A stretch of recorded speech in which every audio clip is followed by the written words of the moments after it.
Gucci, Gucci, Gucci. On connaît Gucci pour ses pièces emblématiques, que ce soit la toile double G, le mocassin Horsebit, le sac bambou ou le sac Jackie, l'imprimé Flora ou encore la bande web. Ces iconiques ont marqué l'histoire de la mode et la maison Gucci continue d'ailleurs de prospérer plus de 100 ans après sa création.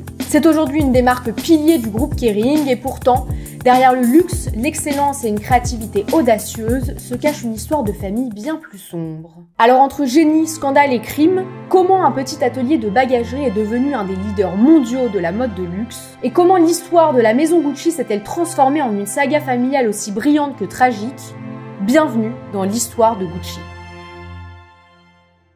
Bonjour, j'espère que vous allez bien. Dans cette vidéo, je vais donc vous raconter l'histoire de Gucci. Alors cette histoire, c'est l'exemple parfait de l'adage « les apparences sont parfois trompeuses ». Vous allez le voir, un succès peut parfois cacher des jalousies, des trahisons dignes des plus grands thrillers, et le contraste entre un succès et ce qui peut se cacher derrière est assez dingue. Je vous laisse donc plonger avec moi dans cette histoire. Bon visionnage. Words are crying new skins till full of bruise silent. Smile again. Birds are flying high, I don't know. In the sky, smiling. Smile again.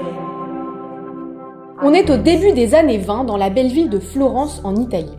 Eh bien, c'est ici qu'un homme, Guccio Gucci, posera les premières pierres d'un empire mondial. Mais pour comprendre les fondements de son histoire, il faut revenir un petit peu en arrière. Guccio Gucci, il naît en 1881 dans une famille assez modeste. Oui, c'était il y a un petit temps déjà, je vous l'accorde. Son père est maroquinier et Guccio est donc dès son plus jeune âge baigné dans l'univers du cuir au milieu des odeurs de tanin et du bruit des marteaux. Il grandit donc en s'inspirant du savoir-faire de son père et à 18 ans, il quitte Florence pour explorer l'Europe. Il enchaîne des petits boulots à droite à gauche, puis il finit par décrocher un poste qui changera sa vie. Bagagiste au Savoy Hotel de Londres. Alors il faut savoir que le Savoy Hotel, c'est l'un des lieux les plus chics de l'époque. Chaque jour, Guccio est au contact de la crème de la crème. Aristocrate, grande famille bourgeoise et célébrité de l'époque, il découvre un monde qui le fascine. Et surtout, il se passionne pour les valises en cuir et les accessoires raffinés que porte cette élite internationale. C'est d'ailleurs à ce moment-là que tout s'éclaire pour lui. En observant de près ces personnes de la haute, en observant leur goût, en observant leurs désirs, eh bien une idée germe dans son esprit. Pourquoi ne pas créer lui-même une bagagerie artisanale qui incarnerait ce raffinement? Guccio comprend alors qu'il peut allier cette vision sophistiquée à la tradition artisanale italienne. Et en 1921, après être retourné à Florence, il ouvre sa première boutique sur la Via della Vigna Nuova. Gucci est né. Alors, c'est pas le Gucci de l'avenue Montaigne, mais voilà, c'est une boutique, un atelier qui a le mérite d'exister et surtout qui lui permet de concevoir et de vendre ses premières pièces de maroquinerie et ses premiers bagages en cuir haut de gamme. Mais Guccio, il se contente pas de fabriquer de simples objets, il veut raconter une histoire. Ses pièces se distinguent par une élégance inspirée des anglo-saxons mêlée au savoir-faire italien. Il ajoute même à ses créations des détails inspirés du monde équestre. Et comme l'équitation est une passion très prisée par la noblesse, devinez quoi, ça marche. Rapidement, les touristes et les élites locales se pressent dans sa boutique. Ses créations séduisent par leur qualité et leur style et Florence devient la première pierre angulaire de l'empire que deviendra Gucci. Et donc c'est plutôt à partir des années 30 que Gucci commence à se faire un nom au-delà de Florence. La toile emblématique Diamante voit le jour, le magasin devient une adresse incontournable et dans un contexte où les riches classes sociales dépensent sans compter, l'entreprise prospère. Puis vient la guerre. Terrible période, mais pas pour Gucci. Vous connaissez l'adage qui dit que dans chaque crise, il y a une opportunité. En l'occurrence là, on parle pas juste d'une crise, mais de la guerre. Voilà. Moyennant quoi, en 1947, il lance l'une des créations les plus emblématiques de la maison.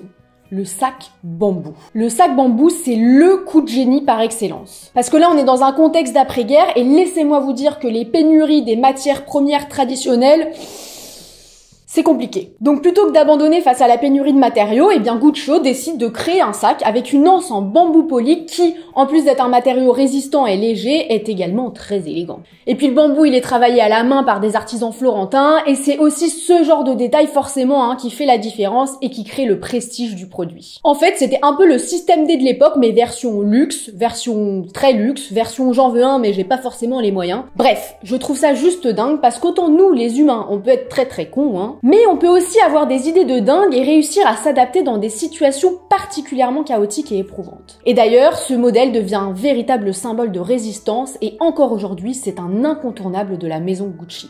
Si vous voulez aller jeter un œil sur le site d'ailleurs, il s'appelle le Gucci Bamboo 1947.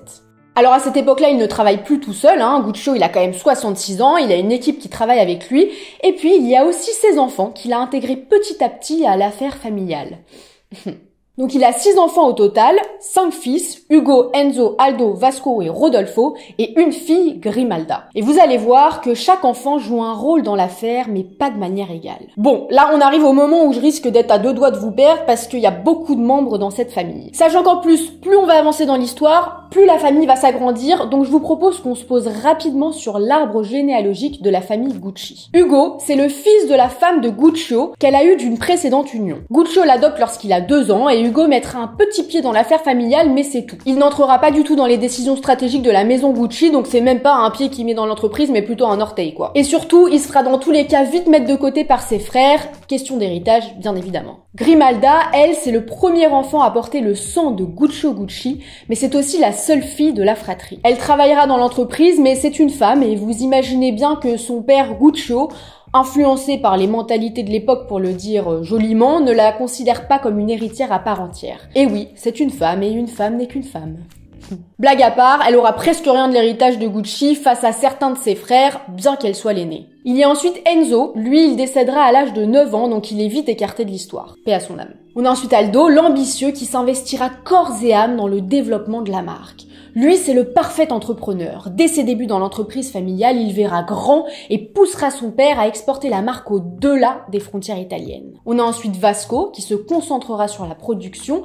Il sera bien investi dans l'affaire, mais c'est pas lui qui aura le plus grand rôle. Et enfin, le cadet, Rodolfo, plus réservé, deviendra d'abord acteur avant de revenir travailler pour l'entreprise familiale. Pour récapituler, on a donc les 3 premiers enfants de Guccio qui sont rapidement évincés de l'affaire familiale, L'un parce qu'il est décédé, Ugo parce qu'ayant été adopté ne sera jamais considéré comme un héritier légitime, et ce malgré son investissement dans l'entreprise, et puis Grimalda, l'unique fille de Guccio qui est sûrement née à la mauvaise époque. Guccio favorise donc ouvertement ses plus jeunes fils et il les met même tous les 3 en compétition pour qu'ils prouvent chacun leur valeur. En coulisses, des tensions apparaissent, notamment entre Aldo et Rodolfo qui se disputent sur la vision de la marque. Et le 2 janvier 1953, Guccio Gucci décède et lègue l'affaire à ses 3 cadets. Mais ce qui aurait pu être un simple passage de flambeau de père en fils va rapidement se transformer en guerre ouverte. Leur père leur a certes légué une marque florissante, mais aussi un héritage empoisonné. Vous sentez venir le drame familial ? Patience, patience, ça ne fait que commencer.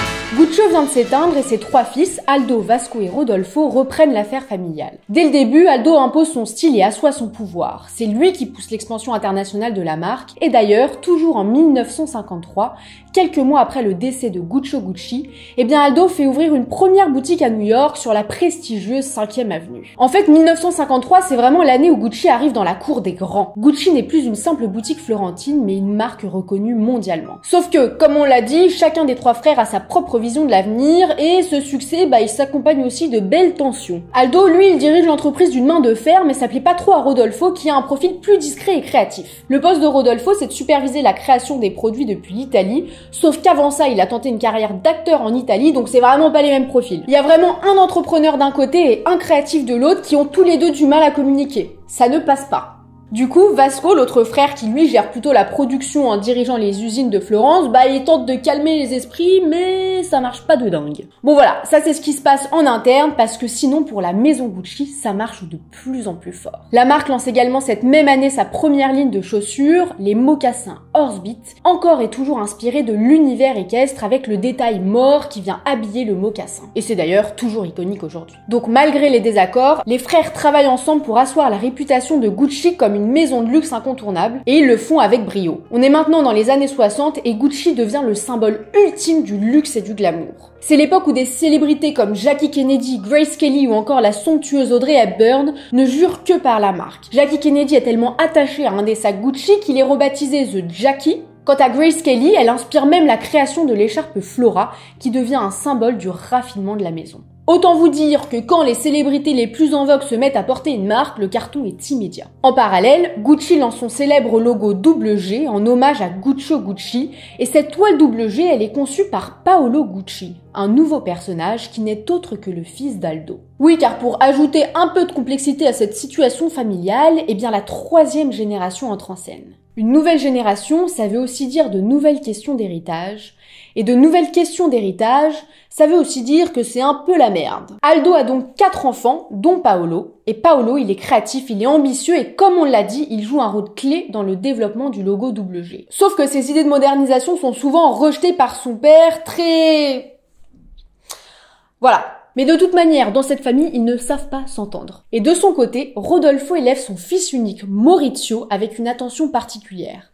Oui, car Maurizio sera son seul héritier. Et contrairement à son cousin Paolo, eh bien Maurizio est timide et réservé. Sauf que Rodolfo, il sait à quel point c'est une galère de se faire une place dans cet empire, et il veut à tout prix préparer Maurizio à prendre la relève. Il insiste alors pour l'envoyer étudier en Suisse à Saint-Moritz, dans une prestigieuse école, pour qu'il apprenne tout le nécessaire pour reprendre le flambeau plus tard, tout simplement. Et surtout, en étant loin des querelles familiales. Maurizio étudie donc pépouze de son côté, et c'est d'ailleurs à cette époque-là qu'il rencontre l'amour, qu'il rencontre Patrizia Reggiani. Leur histoire semble tout droit sortie d'un conte de fées, mais vous méprenez pas trop parce qu'elle jouera un rôle clé dans le futur de cette dynastie. Pouvoir, argent, héritage, crime.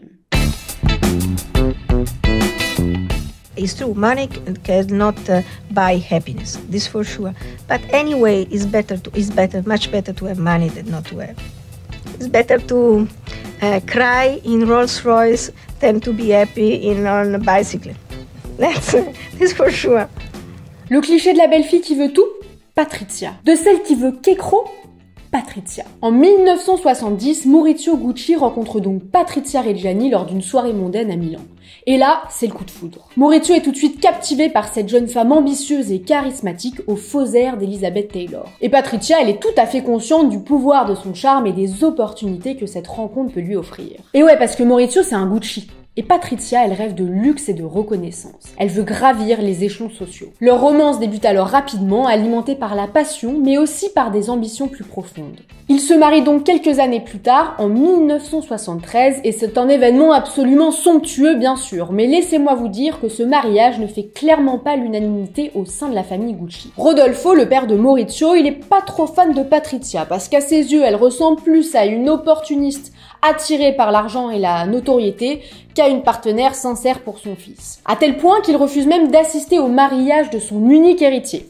Encore une embrouille. Mais bon, l'arrivée quelques années plus tard de leurs 2 filles, ça calme un peu les tensions. Rodolfo, il devient grand-père et petit à petit, il met de l'eau dans son vin et il finit par accepter Patrizia. Le mec va même jusqu'à lui offrir un appart à New York, donc bon, globalement, ça va mieux. Sous l'influence de sa femme donc, eh bien Maurizio prend petit à petit confiance en lui. En fait, Patrizia pousse son mari à s'investir davantage dans les affaires de la maison Gucci. Maurizio se rapproche alors de son oncle Aldo, le profil entrepreneur, vous vous rappelez, et s'impose progressivement dans les décisions stratégiques de Gucci. Maurizio et Patrizia ont maintenant une vie de star, ils multiplient les soirées mondaines, ils se rapprochent de figures telles que Jackie Kennedy, ils suscitent admiration, jalousie, et leur union devient l'un des plus gros sujets de la jet-set des années 70. Oui, parce qu'à travers leur union, les mariés incarnent l'idéal d'une époque marquée par l'ostentation et la quête de prestige. Villa à Saint-Moritz, Acapulco et dans le Connecticut, yachts somptueux, séjours luxueux, leur train de vie ne connaît pas de limite. Patrizia a donc réussi. Elle fait maintenant partie intégrante de l'élite sociale qu'elle convoitait et on la surnomme maintenant Lady Gucci. Pourtant, derrière cette façade de bonheur et le succès de la marque Gucci, tout commence à partir en vrille. Alors, ça partait déjà un peu en vrille, mais là, c'est encore plus en vrille. Ça fait plus de 20 ans qu'ils arrêtent pas de tous s'embrouiller dans la famille, la soif de pouvoir et les petits coups en douce prennent de plus en plus de place, le couple Maurizio-Patrizia entre amour passionné et manipulation calculée s'avère être pas aussi merveilleux que ce que les apparences laissent paraître. En plus, ils sont 40 000 dans la famille, enfin... c'est le bordel, quoi. Sauf que derrière tout ça, il y a l'entreprise qui doit continuer de tourner. Et si les embrouilles de famille passaient un peu sous le radar jusque-là, eh bien elles commencent à sérieusement affecter la prospérité de la marque. Et là, on entre dans une nouvelle ère. Une ère où amour, ambition et trahison s'entremêlent pour créer l'un des chapitres les plus sombres de l'histoire de Gucci. La maison Gucci, symbole de réussite et d'élégance, est sur le point d'exploser. We are like an Italian trattoria. The whole family is in the kitchen. And so we are. On est donc au début des années 80 et je vais pas vous mytho, c'est sincèrement la merde, tant pour la famille Gucci, mais bon, ça on commence à être habitué, que pour la maison Gucci. Bien que Rodolfo tente depuis le début de préserver l'héritage et le prestige de Gucci en refusant les excès d'expansion, eh bien Aldo, le grand entrepreneur autoritaire, a décidé malgré tout d'adopter une stratégie de développement très agressive. Pendant toutes les années 70, Gucci a alors élargi son offre pour augmenter les revenus rapidement, mais pas toujours de manière réfléchie. En fait, la marque a accordé des licences pour l'utilisation de son logo WG à un peu trop de fabricants pour produire toutes sortes de bibelots et produits dérivés d'une qualité pas incroyable. Et nous voilà en 1980 avec des montres, des lunettes, des briquets, des parapluies et j'en passe, floqués du logo WG, d'une qualité assez médiocre et qu'on peut en plus trouver un peu partout. Autant vous dire que pour une maison de luxe, c'est pas l'idée la plus dingue parce que, ok, ça peut permettre d'apporter un maximum de bif dans les caisses pendant un temps, mais ça détruit surtout l'image prestigieuse d'une marque. Le luxe ne se marie pas avec l'accessible et puisque l'exclusivité est un des fondements du luxe, alors pourquoi payer une blinde si tout le monde peut l'avoir ? Vous l'aurez compris, cette surcommercialisation dévalorise l'image de Gucci. Et les chiffres parlent d'eux-mêmes, les ventes de maroquinerie chutent de 30% entre 1980 et 1985 au profit de marques comme Louis Vuitton ou Hermès qui restent focalisées sur l'excellence et le prestige. Gucci semble incapable de rivaliser. En parallèle de tout ça, en 1983, le père de Maurizio Gucci, Rodolfo Gucci, décède. Et qu'est-ce qu'il se passe quand quelqu'un rejoint la lumière ? L'héritage. On reprend notre arbre généalogique. Pour récapituler, on avait donc Aldo, Vasco et Rodolfo comme premiers héritiers de Guccio Gucci. À la mort de Vasco en 1974, Aldo et Rodolfo ont racheté ses parts. Si vous vous en rappelez pas, c'est normal parce que je vous l'avais pas encore dit. Aldo et Vasco terminent donc avec chacun 50% des parts et puis ils ont eu des enfants. Ceux d'Aldo devront se partager à eux 4 les parts d'Aldo, tandis que Maurizio récupérera la moitié de cet empire. Alors, ses cousins auront du bif, ne vous inquiétez pas pour eux, mais pas assez de pouvoir pour prendre des décisions stratégiques. En 1983 donc, Maurizio hérite de 50% des parts de Gucci, ce qui le place dans une position plutôt sympa pour défier son oncle Aldo qui est alors dirigeant du groupe. Et en fait, ce qu'il faut savoir, c'est qu'Aldo il a que 40% des parts, parce que ses enfants se partagent déjà 10% de leur côté. Donc Aldo il est plus majoritaire et il se fait devancer par son neveu. Maurizio a donc maintenant autant voire plus de poids dans les décisions que son oncle, et comme son oncle Aldo a fait de la merde en vendant des licences à droite à gauche, eh bien Maurizio se donne pour mission de restaurer l'aura de luxe de la maison. Il reprend alors la vision de son père et s'oppose à son oncle Aldo. Il doit l'évincer. Maurizio engage des avocats pour contester la gestion d'Aldo et commence à manœuvrer pour prendre le contrôle. Il accuse Aldo d'avoir siphonné des millions de dollars des comptes de l'entreprise et l'affaire prend une tournure encore plus dramatique lorsqu'Aldo est dénoncé pour fraude fiscale. Mais derrière ce coup de théâtre se cache une autre trahison familiale. Son propre fils, Paolo Gucci, aurait fourni des documents compromettants pour précipiter sa chute. One person who worked for the company said, Paolo has been a traitor to everyone. Yes, maybe, yes. You know, against bandits. I mean, if you live them, you're a traitor, right?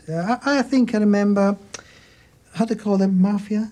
Well, that's a strong word, That's too word, yes, but it's that concept, of course. En 1986, vous savez où il finit Aldo ? En tôle. Malade et à 81 ans, il finit en prison, trahi par son propre fils.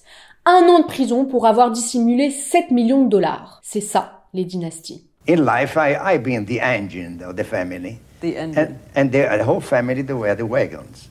Now, you know, the engine without the wagons is worthless. And the wagon without the engines, they don't move. But if you put them together, you create something. I would start all over again. If you tell me, would you really? I would. Now I would have a much more experience about taking care of those who says I love you and then they trade you. En 1987, le vieux Aldo vend du coup toutes ses parts au fonds d'investissement Investcorp, un fonds d'investissement basé aux Émirats Arabes Unis, pour la modique somme de 42,5 millions de dollars. Pour Maurizio, c'est une victoire, son principal adversaire est désormais hors jeu. Il prend les rênes de l'entreprise et entame une série de réformes qu'il espère décisives pour l'avenir de Gucci. Patrizia Reggiani devrait être fière de son mari, n'est-ce pas ? Et pourtant, à cette même période, le couple tant convoité bat de l'aile. Après plus de 10 ans de mariage, Maurizio décide de partir du jour au lendemain. Un beau jour, il annonce à Patrizia qu'il part pour un voyage d'affaires, mais il ne revient jamais. Ça y est, le mec a pris la conf, Maurizio entame une liaison avec Paola Franchi, une décoratrice d'intérieur, et autant vous dire que notre chère Lady Gucci, ça lui plaît pas tellement. Et sur ça, on peut la comprendre. Et Maurizio, il sait pas à qui il s'attaque. Alors déjà, elle refuse de signer les papiers du divorce, mais surtout, c'est tout un statut qu'elle risque de perdre. Lady Gucci ne peut pas se permettre de redevenir juste Lady. Elle se sent humiliée, et en plus, comme l'entreprise Gucci ne va pas bien, elle prend peur pour l'héritage de ses 2 filles. Elle a d'ailleurs raison de s'inquiéter, puisque Gucci ça va pas mieux. Même si le Maurizio timide de l'époque a laissé place à un Maurizio plus confiant, qui se permet même d'aller acheter du pain, et les finances de l'entreprise s'améliorent pas vraiment. Parce que non seulement il récupère les pots cassés de son tonton, mais en plus, on va pas se mytho, Maurizio c'est pas le plus chaud en stratégie et en gestion des finances. Le mec dépense sans compter pour redorer l'image de l'entreprise, mais c'est pas très concluant. Paolo was asked if Maurizio was fit to run Gucci. Absolutely not. He can't. He can't because he dreams every 5 minutes. He doesn't think, he dreams. An answer to this is that when we took the responsibility of Gucci America was making $54 million volume of business with $6 million profit. Today we do $138 million business with $18 million profit. This is the answer to a dream. I accept it. It's never grown up man, still what he was when he was 17, 18 years old. And his whole life, it's still run as a child. Au niveau de la direction créative, c'est pas foufou non plus. Même s'il essaye de faire des efforts pour moderniser la marque, c'est too much. On retrouve plus trop l'élégance des années 60-70. Il y a une surutilisation de la toile double G et du vert, rouge, vert Gucci. Donc ça perd encore une fois un peu de son prestige.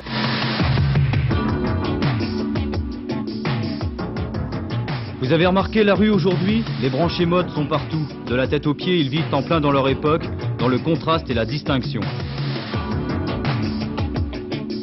Veste large, pantalon étroit, noir et fluo, cheveux ras et mèches pendantes, le banal et l'exceptionnel réunis, la vitrine de la culture actuelle. Et puis même si Gucci essaye de rester à la page en répondant au style des années 80 qui est beaucoup plus marqué par le flashy et l'exubérance, on a plutôt l'impression que la marque s'adapte aux tendances plutôt que de les définir. Et une maison de luxe qui n'a pas sa propre identité créative, pas dingue. Il tente aussi de mettre en place des campagnes marketing, enfin il donne tout, vraiment il rame, sauf que tout ça, ça coûte des sous, et s'il n'y a pas de retour sur l'investissement fait, c'est encore plus la merde. Entre 1989 et 1993, Gucci accumule des pertes annuelles de 30 millions de dollars. 30 millions de dollars. Les créanciers mettent un peu la pression à Maurizio et il finit par vendre ses parts à Investcorp, le même fonds d'investissement que celui à qui son oncle Aldo a vendu ses parts quelques années auparavant, pour 120 millions de dollars cette fois-ci. Cette vente marque la fin d'une époque. Pour la première fois depuis sa fondation en 1921, plus aucun membre de la famille Gucci n'a de contrôle sur l'entreprise. Pour Maurizio, c'est une défaite personnelle et professionnelle. Et Patrizia, de son côté, considère que Maurizio a détruit l'héritage familial par son incompétence et elle voit la vente de Gucci comme une trahison envers le prestige de la famille. Alors, elle touche quand même une pension alimentaire astronomique, mais dans les années suivantes, sa rancune ne fera que s'intensifier, nourrie par la perte de son statut et par son sentiment d'humiliation, après tout le soutien qu'elle a apporté à Maurizio pour qu'il prenne sa place dans l'Empire. Donc bon, les années 80, elles se terminent pas sur la meilleure note, c'est quand même assez sombre, mais ces années-là préparent néanmoins le terrain pour une transformation radicale. Un nouveau directeur artistique se prépare à entrer en scène. Et un crime aussi.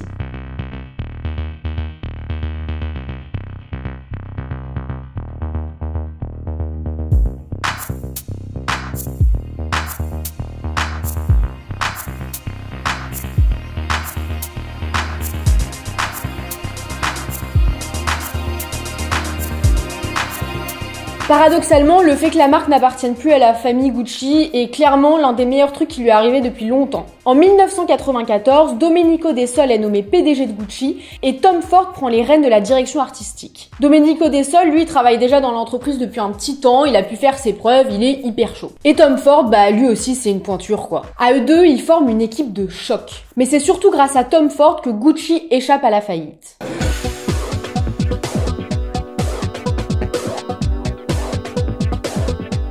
What they talk about when they talk about fashion moments. It was incredible. The praise is like out the door. When you were standing back here and everybody was cheering, what did that feel like? It was great. I'm not going to lie to you, it was great. You know, you work hard, you do what you think is right, but you never know. I mean, I was really nervous about this collection. I wasn't sure, because it was a big change for us. I wasn't sure how people would react to it, and hopefully it went well. Let's talk a little bit about, I mean, all of a sudden the waistline's up here now, the belts are a little thicker, there are newer elements. Let's talk about what was new. Fashion changes. You know, every season, you know, you try to justify what you do, but the ultimate thing just has to be, does it look right? Does it look great for now? So, you know, fashion changes. When something starts to lose its shock value, it starts to lose its fashion value, because then you don't feel new in it anymore, and you have to change it, you have to move it. Gucci à ce moment-là a perdu toute sa désirabilité et lui il arrive en tant qu'empereur du porno chic. Il décide que Gucci doit être sexy mais pas dans le genre vulgaire, plutôt dans un délire touche-moi des yeux mais pas des mains quoi. Et résultat, les mocassins à mort sont déclinés en talons, il crée des robes ultra moulantes, des costumes en velours hyper élégants et des looks qui donnent l'impression que chaque mannequin sort d'une soirée exclusive où nous on n'est même pas sur la liste. Les mannequins défilent avec des chemises ouvertes jusqu'au nombril, des pantalons qui glissent sur les hanches et des talons vertigineux. Il est même soutenu par la rédactrice en chef du Vogue France de l'époque, Karine Rothfield, et avec l'aide du célèbre photographe Mario Testino, il lance des campagnes pub qui cassent tout. Les images sont osées, parfois provocantes, ce qui attire un public jeune, branché et désireux de se démarquer. C'est du jamais vu pour Gucci. Tout le monde veut porter la marque et les icônes de l'époque comme Madonna et Gwyneth Paltrow s'affichent elles aussi en Gucci. On peut donc dire bye bye à la vieille marque poussiéreuse, Gucci est de retour. En parallèle de tout ça, Patrizia Reggiani a encore un seum monumental contre son ex-mari Maurizio qui a décidé de la tèche comme une vieille chaussette et de vendre ses parts quelques années auparavant. Et même s'il a plus de parts dans Gucci, c'est pas pour autant qu'il a plus d'argent. Il a vendu ses parts. Il va bien, d'autant plus que Maurizio, maintenant, il se concentre sur ses projets personnels et il prévoit même d'épouser Paola Franchi. Rappelez-vous, Paola, c'est la femme avec qui Patrizia s'est fait cocu. Et ça, Patrizia, ça lui plaît encore moins. Parce qu'elle se dit que si Maurizio se marie à une autre femme, eh bien, il est possible qu'il déshérite ses deux filles au profit de Paola. Mais de toute manière, Maurizio n'aura pas le temps d'épouser Paola. En Italie, le mystérieux assassinat d'un héritier de la maison Gucci, la très célèbre société italienne de maroquinerie et de parfums. Maurizio Gucci a été assassiné ce matin à Milan. Correspondance Alain de Chalvron. Ainsi finit Maurizio Gucci, l'héritier d'une des plus célèbres marques du luxe italien. 3 balles dans la tête alors qu'il entrait dans l'immeuble de Milan où se trouvaient ses bureaux, morts sur le coup. Sa compagne et sa fille, arrivées très vite sur les lieux, n'ont pu que constater le décès. Le 27 mars 1995, Maurizio Gucci est abattu en plein jour. La police enquête rapidement sur les circonstances du crime. Ils pensent d'abord à la mafia, mais la piste est écartée. Les enquêteurs pensent ensuite à un possible lien avec les luttes internes de la famille Gucci, et vous sentez venir le truc. Le 17 janvier 1997 à 5h du matin, Patrizia Reggiani est arrêtée chez elle à Milan. Elle garde son sang-froid, elle reste calme, élégante, elle prend même le temps de mettre ses lunettes de soleil et son manteau en fourrure, puis elle suit l'inspecteur Carmine Gallo. Patrizia, que l'on voit ici entourée de ses filles, jouer la veuve éplorée à l'enterrement de l'homme qu'elle a peut-être fait assassiner. La police a retrouvé le contrat d'1,7 million qu'elle aurait passé avec 2 tueurs recrutés par l'intermédiaire de sa voyante. Patrizia Reggiani a commandité l'assassinat de son ex-mari avant qu'il puisse se marier avec sa nouvelle compagne. Le plan d'assassinat aurait impliqué plusieurs personnes, y compris un portier d'hôtel, Ivano Savioni, qui aurait aidé à l'organisation du meurtre. En fait, Ivano Savioni aurait été approché par une femme nommée Giuseppina Auriemma, qui lui aurait proposé de trouver des complices pour tuer Maurizio. Et Giuseppina Auriemma, c'est l'amie et aussi la voyante de Patrizia Reggiani. Cette arrestation fait évidemment la une des journaux italiens, et Patrizia est rapidement surnommée la veuve noire, ce qui résume bien l'image de la femme dévastée mais déterminée à se venger. Et pendant tout le procès, elle nie en bloc son implication dans cet assassinat. Elle dit même que c'est son amie et voyante Giuseppina qui aurait organisé ce meurtre sans son consentement. Est-ce que c'est vrai? C'est pas à moi d'en juger. En revanche, si c'est vraiment Patrizia qui a commandité ce meurtre-là, c'est vraiment une bâtarde d'accuser sa pote à sa place. Patrizia Gucci a été jugée coupable d'avoir commandité le meurtre de son ancien mari, ce qu'elle a toujours nié, tout en reconnaissant qu'elle le haïssait et souhaitait sa mort. Quoi qu'il en soit, Patrizia finit par être condamnée à 26 ans de prison ferme, mais elle sort finalement au bout de 18 ans en 2016 pour bonne conduite. Alors ce qu'il faut savoir, c'est que Patrizia aurait pu sortir en 2011 sous libération conditionnelle, mais elle a refusé parce que la condition était qu'elle trouve un travail. Elle a donc préféré rester en prison plutôt que de travailler. Je trouve ça assez excellent, mais au moins elle reste en accord avec ses valeurs. Quoique c'est quand même assez paradoxal puisqu'à sa sortie de prison, elle commencera quand même à travailler à temps partiel pour une bijouterie de luxe à Milan. Alors Patrizia est encore vivante aujourd'hui, elle a même donné plusieurs interviews une fois sortie de prison, et même après toute cette histoire, cette tragédie, eh bien elle continue de rendre hommage à son passé de Gucci et surtout d'y rester très attachée. Quindi io non sono più legittimata a portare il nome Gucci. Però io lo continuo a portare. Quoi qu'il en soit, même au milieu de cette tragédie, la marque Gucci sous Tom Ford continue de grandir et devient un empire mondial générant des milliards de dollars. Après cet épisode tumultueux, Gucci est racheté par le groupe PPR qui deviendra Kering et Tom Ford quitte la direction créative en 2004. Gucci est aujourd'hui toujours synonyme de luxe, d'élégance et de raffinement, et si certains pensaient que le départ de Tom Ford nuirait à la maison, eh bien ils ont été bien médisants, parce que les directeurs artistiques qui suivront arriveront à faire perdurer l'essence de la marque tout en la réinventant. Depuis, 3 autres créateurs italiens ont pris les rênes, d'abord Frida Giannini en 2006, puis Alessandro Michele en 2015, lui c'est le gars qui a tout retourné mais on y revient, et enfin Sabato De Sarno en 2023 qui est encore le DA aujourd'hui et qui commence tout juste à poser sa patte. Sous Alessandro Michele ou Michele, Gucci explose dans un délire à la fois vintage et complètement barré. On parle d'un mec qui transforme les mocassins Horsebit en des mules tapissées de fausses fourrures et qui fait défiler des mannequins avec des têtes sous le bras. On parle d'un style excentrique aux inspirations baroques et qui casse la glace entre le masculin et le féminin. Et c'est d'ailleurs ça qui a tapé dans l'œil de célébrités comme Harry Styles. Harry Styles a même fait une collection en collaboration avec la maison en 2020, il me semble, la collection Ha Ha Ha.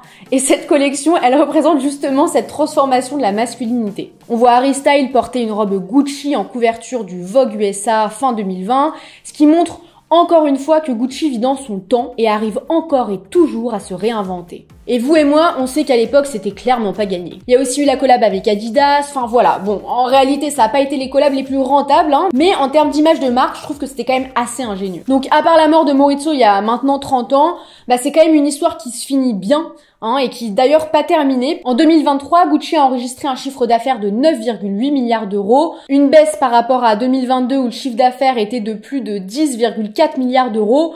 Mais bon, la maison reste un pilier de Kering, la marque représente plus de la moitié des revenus du groupe, loin devant Saint-Laurent par exemple, donc ça va. Je suis en plein montage de la vidéo, je voudrais juste ajouter une précision parce que même si je dis donc ça va, en réalité là en 2024 le chiffre d'affaires de Gucci il est en baisse de 25% en tout cas sur le 3e trimestre. Donc ça ne va pas autant que ce que je le dis. En revanche, il y a un nouveau PDG qui arrive en janvier. Donc on va voir un peu ce qu'il va faire. Mais voilà, c'est pas aussi rose que ce que je le dis dans la vidéo. Donc je voulais juste ajouter un peu cette petite précision. Puisque Gucci souffre un peu finalement des conditions de marché, mais je pense que c'est le cas d'ailleurs pour d'autres maisons de luxe, mais enfin bon, voilà. Finalement, Gucci c'est une famille déchirée par l'argent, le pouvoir et des égos qui éclatent comme des bulles de champagne, mais c'est aussi une maison qui a survécu à tout ça, renaissant sans cesse pour devenir un symbole intemporel de luxe et de créativité. Gucci, c'est la preuve que même après les scandales familiaux, les tragédies et les coups durs, une marque peut continuer à briller. Alors la prochaine fois que vous verrez ce double G sur un sac, souvenez-vous que c'est pas juste un logo, mais bien l'héritage d'une histoire où le glamour côtoie les drames les plus fous. Et franchement, ça nous rappelle aussi un truc. Si vous avez beaucoup d'argent, pensez à écrire un testament en béton parce que sinon, ça risque de finir très mal. Voilà, merci d'avoir regardé cette histoire jusqu'au bout. Si cette vidéo vous a plu, n'hésitez pas à mettre un petit pouce. Vraiment, ça m'aide beaucoup. Je veux remercier aussi mon amie Philomène qui a merveilleusement bien fait l'arbre généalogique que vous avez vu à plusieurs reprises au cours de cette vidéo. Sans ça, on n'aurait peut-être rien compris finalement à cette histoire de famille. En tout cas, prenez soin de vous, prenez soin des autres et à très vite. Salut!